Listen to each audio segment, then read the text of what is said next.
In questo video voglio parlarti di 5 errori che molto probabilmente stai commettendo anche tu nella tua attività quotidiana di podcaster. Scopriamo quali sono e come risolverli.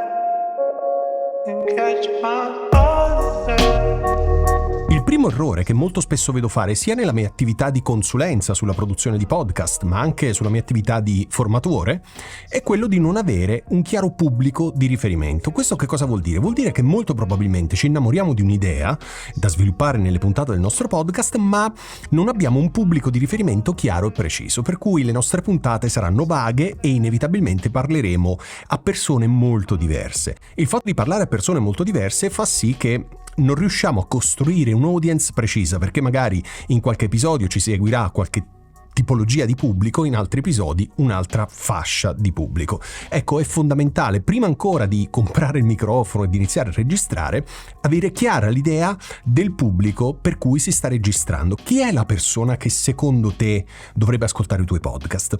Prova a visualizzare questa persona, prova a dargli un identikit.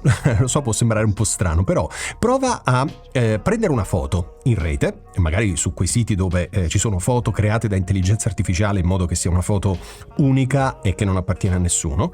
Ecco, a quella foto dai un nome e cognome, può essere uomo, donna, quello che vuoi, e crea un personaggio, crea un avatar, dagli un'età, dagli una professione, un interesse, quali sono i punti per cui dovrebbe ascoltarti, quindi i punti di vantaggio, quali sono i motivi per cui non dovrebbe ascoltarti, quali sono i problemi, necessità, bisogni che tu risolvi e così via. In questo modo, ogni volta che premerai REC sul tuo software per registrare, guardando quella foto di quella persona, tu avrai chiaro chi è la persona che rappresenta poi un pubblico ideale a cui ti stai rivolgendo. In questo modo, secondo me, è molto più facile riuscire a creare un podcast che sia effettivamente diretto a un pubblico. Per far questo, ovviamente, devi sapere chi è il pubblico al quale ti stai rivolgendo. E bada bene che la risposta a chiunque, a tutti, non ha assolutamente senso, ovviamente, come puoi facilmente intuire. Quindi devi necessariamente scegliere un pubblico di riferimento per il tuo podcast.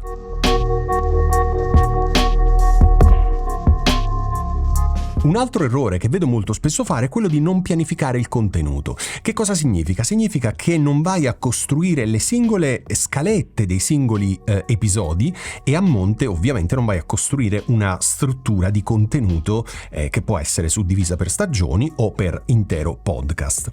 Che cosa vuol dire questo? Vuol dire che magari quel tipo di contenuto che tu vuoi trattare per il pubblico del quale abbiamo parlato al punto precedente non viene trattato nel modo utile per quel pubblico, perché magari lo affronti da un punto di vista diverso, o ancora vuoi invitare un esperto del tuo settore per dare un contributo importante al tuo podcast e quindi inevitabilmente alle persone che ti stanno ascoltando, e magari a questa persona che è pure esperta non poni le domande giuste per creare veramente un contenuto di valore. Quindi, una volta che hai capito chi è il pubblico al quale ti stai rivolgendo, è indispensabile, assolutamente indispensabile, creare un contenuto, creare dei contenuti, un contenuto macro a livello di podcast, di show, e i contenuti per ogni singola stagione e per ogni singolo episodio. Solo in questo modo le persone non vedranno l'ora che esca la tua prossima puntata.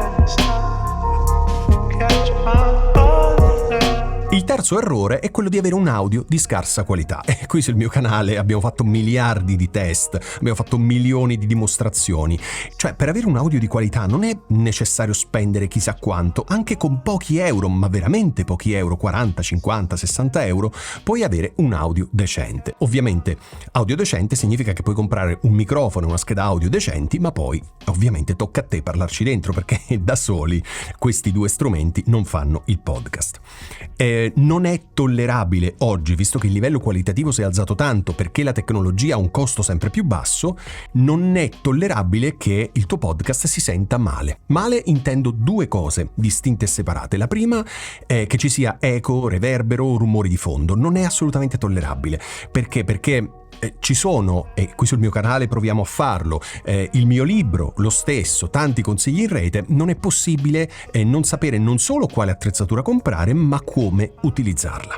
Perché comprare la stessa scheda audio, lo stesso microfono in stanze dove c'è un minimo di trattamento acustico o dove non c'è fa tanta differenza, ma anche banalmente può sembrare banale ma non lo è affatto, indirizzare il microfono nel verso giusto. Per esempio, se hai un microfono un microfono dinamico con pattern polare cardioide, ecco, devi indirizzare la parte posteriore del microfono verso le fonti dei rumori, perché lì quel tipo di microfono è molto meno sensibile. Ecco, questo è solo uno degli esempi, ma ce ne possono essere miliardi. Il secondo punto che volevo porre alla tua attenzione è questo: non saper parlare dentro il microfono, perché puoi avere un microfono e una scheda audio che suonano bene, a prescindere da quanto li hai pagati, ma non hai una tecnica microfonica perché non sai come parlare dentro il microfono, perché o è troppo distante o è troppo vicino, creando confusione, e quindi questo può generare un problema. Ora, quello che voglio dirti è questo: non devi spendere troppi soldi, ma devi scegliere l'attrezzatura giusta e imparare ad utilizzarla. Qui sul mio canale trovi veramente miliardi di consigli.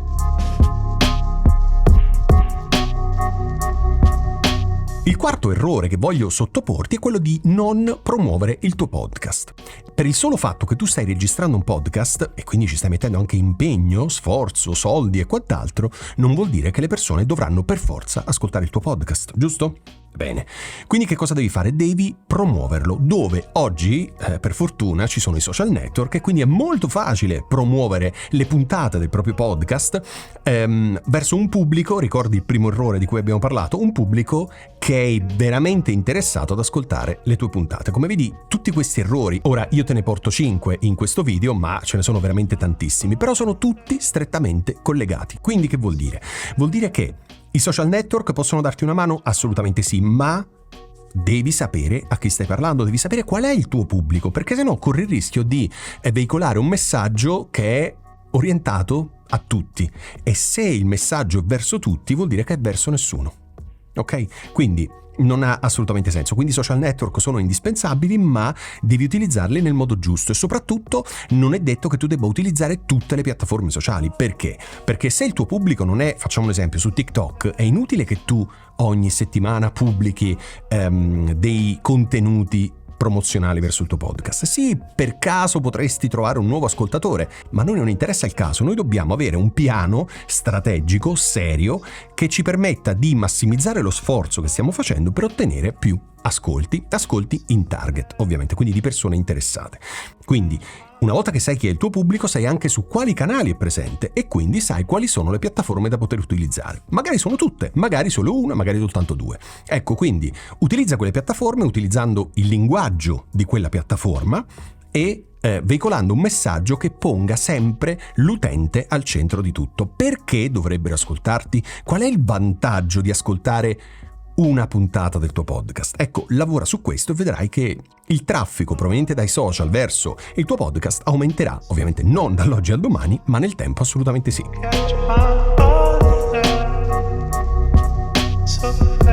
L'ultimo errore di questo video è quello di non essere coerenti nella pubblicazione. Che vuol dire? Vuol dire che se prendi un impegno col tuo pubblico di pubblicare un podcast, una puntata ogni settimana, devi farlo. Certo, possono capitare imprevisti, siamo umani, non tutto è sotto il nostro controllo, ma se tu registri più puntate del tuo podcast e le programmi, anche se dovesse succedere un inconveniente, un imprevisto, tu hai almeno 2, 3, 4, 5 o più puntate registrate, quindi non hai nessun tipo di problema. Immagina, non pensiamo soltanto a cose negative tipo un'influenza o problemi di lavoro o altro, pensiamo anche a cose positive. Vuoi andare in vacanza? Ecco, puoi andare tranquillamente in vacanza e il tuo podcast continuerà ad essere pubblicato. Quindi che vuol dire?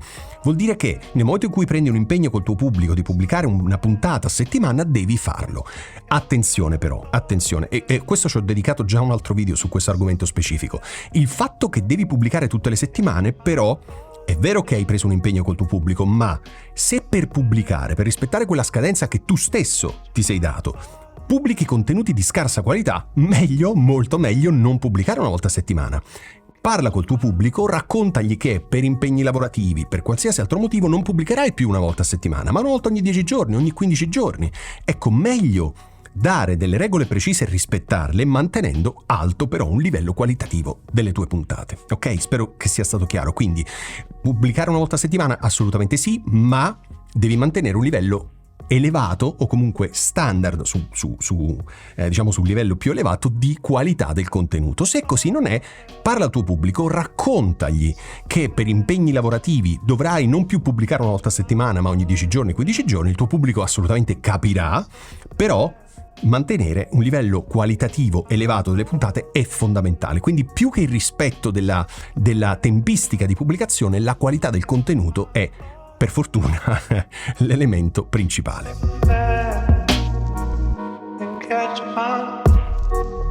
Bene, in questo video volevo porre alla tua attenzione i 5 principali errori che mi sono venuti in mente mentre scrivevo questo video. Ovviamente non sono purtroppo soltanto 5, ma ce ne sono tanti di più, magari li tratteremo in altri video. Quindi che cosa devi fare? Guardati questo video con attenzione, se hai dubbi, domande, curiosità, non esitare a commentare questo video perché, come sai, io cerco di rispondere sempre nel più breve tempo possibile. Ecco, mi fa piacere darti una mano perché la soluzione a questi errori è davvero facile. Ovviamente non posso risolverteli io, posso darti un consiglio, poi sta comunque a te, se no sarebbe troppo facile. Bene, spero che questo video ti sia piaciuto, sia stato interessante. Non esitare a contattarmi per qualsiasi tipo di eventualità e noi ci sentiamo settimana prossima. Ciao!